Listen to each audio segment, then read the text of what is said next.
दिल्ली के चुने हुए मुख्यमंत्री अरविंद केजरीवाल जी को भारतीय जनता पार्टी की तानाशाह सरकार ने गिरफ्तार कर लिया। इस गिरफ्तारी के खिलाफ दिल्ली के लोगों के दिलों में आक्रोश है। यहां तक कि भारतीय जनता पार्टी का कार्यकर्ता भी आज दबी जुबान से एक ही बात कह रहा है कि ये गिरफ्तारी गलत हुई है। पार्टियों के अंदर सत्ता पक्ष और विपक्ष में मतभेद होते हैं, लड़ाइयां होती हैं, लेकिन चुने हुए मुख्यमंत्री को गिरफ्तार करके तानाशाह सरकार ने जो संदेश दिया है कि हम किसी लोकतंत्र को नहीं मानते, इसके खिलाफ जब ईडी की टीम मुख्यमंत्री आवास पर पहुंची, लोग वहां इकट्ठा होना शुरू हुए। जितनी संख्या में लोग पहुंचे उससे कई गुना ज्यादा फोर्स लगा करके पूरा मुख्यमंत्री आवास छावनी में तब्दील कर दिया गया। अगले दिन इसके विरोध में भारतीय जनता पार्टी के राष्ट्रीय मुख्यालय पर प्रदर्शन करने के लिए लोग पहुंचे। पूरे इलाके में चप्पे चप्पे पर पुलिस बिठा दी गई। आम आदमी पार्टी का कार्यालय सील कर दिया गया। जो लोग भी अपना आक्रोश लोकतांत्रिक तरीके से शांतिपूर्वक व्यक्त करते जा रहे थे, महिलाओं को, पुरुषों को, बुजुर्गों को घसीट घसीट के गिरफ्तार किया गया। अगले दिन जब लोग शहीदी पार्क पर भगत सिंह, राजगुरु, सुखदेव के शहादत दिवस पर शहीदी पार्क पहुंचे संकल्प लेने के लिए, उसको सील कर दिया गया। वहां से लोगों को गिरफ्तार किया गया। आज जब मुख्यमंत्री अरविंद केजरीवाल जी की गिरफ्तारी के खिलाफ प्रधानमंत्री निवास पर लोग पहुंच रहे थे, ये पूछने के लिए कि आखिर चुने हुए मुख्यमंत्री को जेल, शरद रेड्डी को बेल और 55 करोड़ का भाजपा का खेल, ये क्या है? इसका जवाब इस देश के प्रधानमंत्री को देना पड़ेगा। चारों तरफ से घेर करके सारे कार्यकर्ताओं को, सारे नेताओं को गिरफ्तार कर लिया गया। महिलाओं को घसीट घसीट के गिरफ्तार किया गया।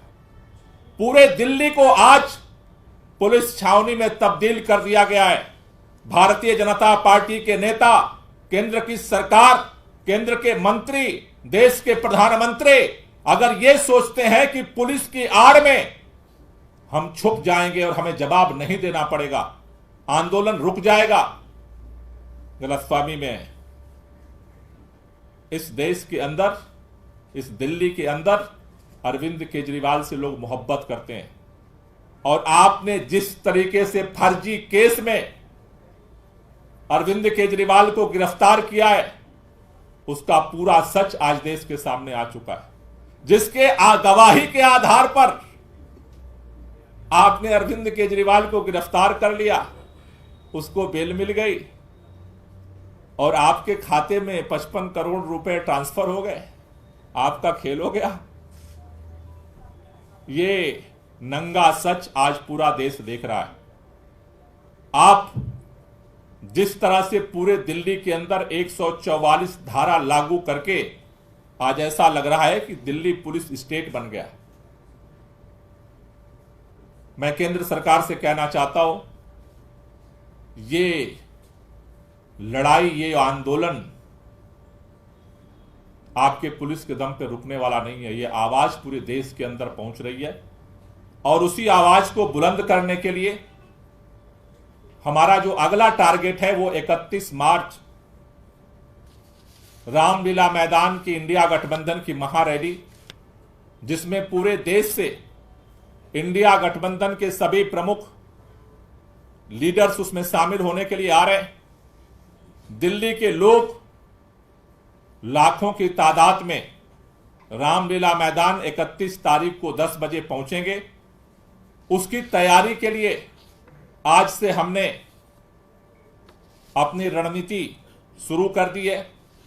अगले 31 तक हम लोगों के बीच में जाएंगे और इस तानाशाही के खिलाफ रामलीला मैदान में आकर के शांतिपूर्वक अपने आवाज को बुलंद करने के लिए आह्वान करेंगे।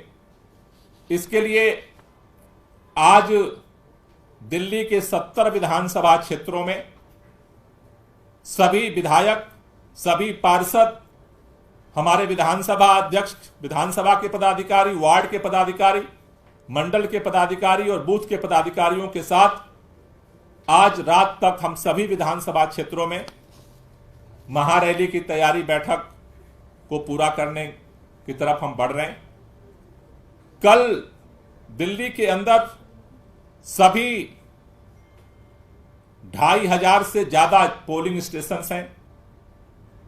उन 2500 जगहों पर कल विधानसभा के पदाधिकारी और हमारे विधायक और पार्षद जा करके वहां पर जनता के साथ 31 मई के लिए तैयारी बैठक करेंगे। 28 मार्च से हर मंडल की टीम पर एक प्रभारी नियुक्त किया जा रहा है, यानी कि 2600 2600 प्रभारी हम नियुक्त कर रहे हैं हर मंडल पे एक प्रभारी रैली के लिए। और ये 2600 जो प्रभारी हैं ये वहां मंडल पे टीम बना करके 28 मार्च से घर घर जा करके रामलीला मैदान में लोगों को आने के लिए आमंत्रण देंगे। साथ ही साथ दिल्ली के अंदर जितने छात्रों के, युवाओं के, मजदूरों के, किसानों के सामाजिक संगठन है, आरडब्ल्यूए है, व्यापारी संगठन है, उन सब लोगों को इस तानाशाही के खिलाफ लड़ाई में रामलीला पहुंचने के लिए इनविटेशन दिया जा रहा है। और सबसे हमारी अपील है, क्योंकि आज अगर ये तानाशाह सरकार अगर चुने हुए मुख्यमंत्री को उठा सकती है, गिरफ्तार कर सकती है, तो कल इस दिल्ली के अंदर कोई नहीं बचेगा जो आवाज उठाएगा। इसलिए आज ये लड़ाई एक व्यक्ति, एक पार्टी, इंडिया गठबंधन की नहीं, इस देश में संविधान और लोकतंत्र से मोहब्बत करने वाले हर व्यक्ति की लड़ाई बन चुकी है। इसलिए सभी लोगों से मेरा निवेदन है कि आप ज्यादा से ज्यादा संख्या में जो संविधान और लोकतंत्र से मोहब्बत करते हैं वो इस रैली में शामिल होने के लिए रामलीला मैदान पहुंचे।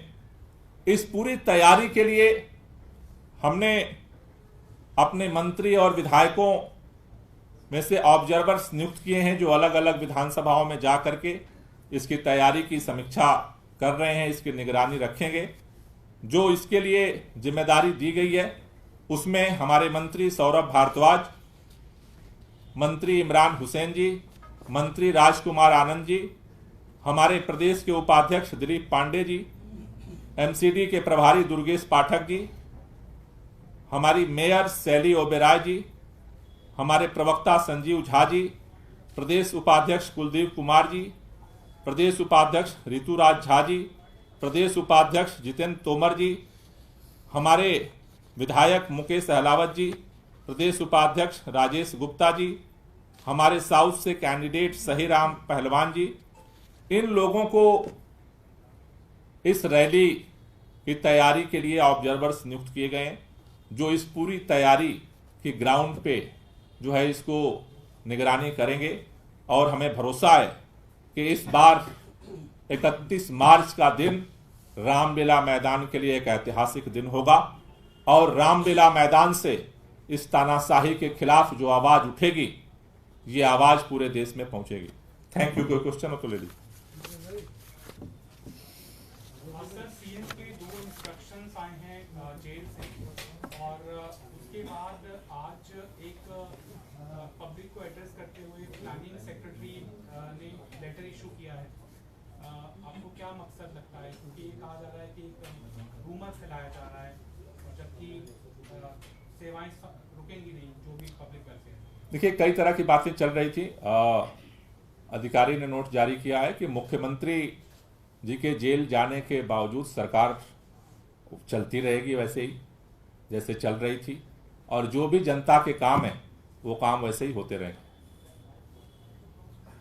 सर, आज बीजेपी भी प्रोटेस्ट कर रही है, इस्तीफे की मांग कर रही है और दिल्ली सचिवालय के पास लगातार उनका प्रदर्शन जारी है। बीजेपी के आरोप पर क्या कहना है आपका? बीजेपी का क्या आरोप है?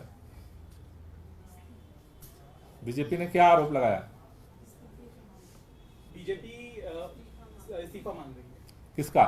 मुख्यमंत्री का। मुख्यमंत्री ने अभी विधानसभा के अंदर विश्वास मत हासिल किया था, तो मुख्यमंत्री के साथ तो पूरी विश्वास मत पूरी तरह से है, तो जिसके पास पूर्ण बहुमत हो और पूरा विश्वास मत हो उसका इस्तीफा आज तक तो कभी हुआ नहीं।